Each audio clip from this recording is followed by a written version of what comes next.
Hello, my name is Gail Elli and welcome to PEPELT Picture Books in European Primary English Language Teaching. And our theme for February is award-winning picture books, and our picture book of the month is Julian is a Mermaid by Jessica Love. Sandy referred to all the different awards that Julian is a Mermaid has won, and this is truly a fantastic achievement for a first-time author illustrator. So congratulations to Jessica Love. I have the paperback version that was published by Walker Books in 2019, and on the front cover there is a quote from the Sunday Times, which describes the book as celebratory and groundbreaking, and it certainly is. It's a picture book that challenges gender stereotypes and tells the story of a non-conforming child to what is traditionally and stereotypically expected of a boy. Julian loves mermaids and dresses up as one. Now, the story is narrated in the third person, mainly using the simple present. The text is simple and sparse, and many of the double spreads are wordless. There's just one thing though. When I received my copy, I was disappointed to find that the inclusion of Spanish words in the original narration had been translated into English in my version. And I think this is a shame, because I feel it doesn't fully represent the characters and denies them of their full identity. The characters are people of colour, as described by Jessica Love in a podcast, and we will share the link to that with you. They live in New York City and they speak both Spanish and English. And given the linguistic diversity found in our classrooms around the world today, I'm sure that any children that already speak some Spanish would be only too happy, delighted to relate to some Spanish words in the picture book. And those who don't speak Spanish would probably love to learn some Spanish words and are perfectly capable of doing so. So I think it's a shame that Walker Books felt the need to monolingualize Julian is a Mermaid. I'm not sure if you can use that word, monolingualize, but what I mean is to just produce it in one language. But apart from that change, everything else is the same, and the narrative and the illustrations are stunning. So I talk about multi-literacies, and Julian is a Mermaid can be used to develop emotional literacy. As we follow Julian on his emotional journey through the story, we can invite children to read his facial expressions, his posture, and his body language. Now, I would use the cover as a point of entry and to introduce the main character. I would mask, there we are, the title like this, and I would ask children questions about the character they see on the cover. Where do you think he lives?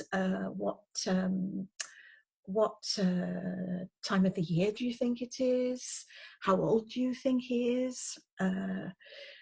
What is he dressed up as? What do you think he used to create his costume? How do you think he feels?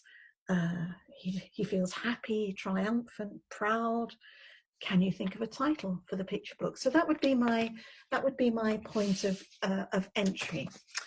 So Sandy spoke about the end papers, and here we see some elderly women in the local swimming pool. Looks like they're treading water, different skin colors, body shapes, sizes, and we see Julian here swimming underwater, leading us into the narrative. And on the title page, they are leaving the swimming pool with his grandma, Julian and his grandma, heading towards the subway, and they're followed by these three women. And I think here it's not quite obvious what they are dressed up as, but they join Julian in the carriage, and Julian has a book here which is all about mermaids. And we see that they are dressed up as mermaids, and Julian is mesmerized. He is looking up at them, his eyebrows raised in wonder and admiration. And Julian falls asleep, and there's a dream sequence where he is underwater and gets undressed, and his hair grows longer, and he's swimming now amongst a shoal of fish, and we see that he has transformed into a mermaid. And this illustration shows a koi fish giving Julian a necklace, and the pattern on the koi fish reappears in the story later on. And they have to get off the train, it's their stop, they go back to the grandma's flat, but on the way back, Julian now is looking up questioningly at his grandma, his eyebrows raised, his chin up, and he asks, "Nana, did you see the mermaids?" "I saw them, honey." And then at her front door, he's now looking a little anxious, tentatively, looking down. Well, his chin is down, his eyes looking up, his eyebrows raised, his shoulders slightly back. And he states, "Nana, I am also a mermaid."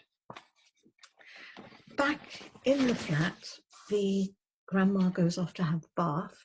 We can see a rather mischievous expression on Julian's face here, and Julian has an idea. And he dresses up as a mermaid with great imagination and creativity, using the fern as a headdress and some flowers, and the curtain here as his fishtail. And in these illustrations, we see part of the process, and the same illustration here that appears on the front cover, where he's looking so triumphant and proud and pleased with himself. There's a tense moment when Grandma comes back from her bath. You can see she has a disapproving expression here, and we're not sure if she is disapproving because Julian has messed up her apartment, or that he's dressed up as a mermaid. Anyway, she goes off and gets dressed, and she comes back, and you can see the dress that she is wearing has the same pattern that the koi fish had in the dream sequence. And she gives Julian a necklace to complete his outfit, which is also a demonstration of her love and acceptance. And then they go off and take part in the the Mermaid Parade on Coney Island, where there are lots of other people dressed up as sea creatures, and they join the parade, and we meet the three mermaids again, Julian following behind them, triumphant, happy, affirming his identity, followed by his loving grandma. And on the end papers, back in the swimming pool, the women are now dressed up as mermaids, and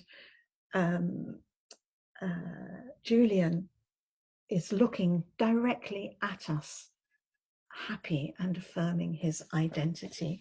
So as we follow Julian, the growth and evolution of Julian as a character through the story, children can be asked to sketch out his emotional journey, and this will elicit lots of rich language related to emotions and feelings, which of course you can select according to the age and English language level of the children in your classes. If appropriate, Julian as a mermaid can also be used to develop gender literacy. Now, gender literacy focuses on developing an awareness and the skills to critically think about socially constructed gender roles, and being aware of what can happen if these are not followed in different cultures. You could, for example, have a class discussion or set up an activity to question traditional expectations around gender roles. Children can also discuss the artwork, the use of colour, the use of different patterns. They can find out about sea creatures. They can find out about myths and folklore that relate to mermaids and mermen. They can find out about the Mermaid Parade on Coney Island and the British equivalent, which is called the March of the Mermaids and takes place in Brighton. And it's to celebrate the oceans and sea life and to raise awareness of marine conservation issues. And well, the book is just so rich, and I love the realism that's portrayed in the artwork, which tells so much more than the words. And in her podcast, Jessica Love describes this as if the artist is throwing a ball into the unknown and the reader has the chance to catch it. All of the magic is held or contained there in the suspense. So we can build our own connections and build our own understandings.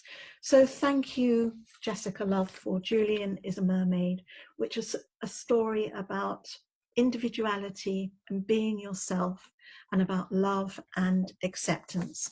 And she finishes her podcast with a message to children, which is, the thing that makes you different is your superpower. Protect it, defend it. That's what makes you amazing. So thank you for watching, and please do let us know how you use Julian is a Mermaid. And coming up next is Tasha and Annetta, and I will see you again in March. Bye-bye.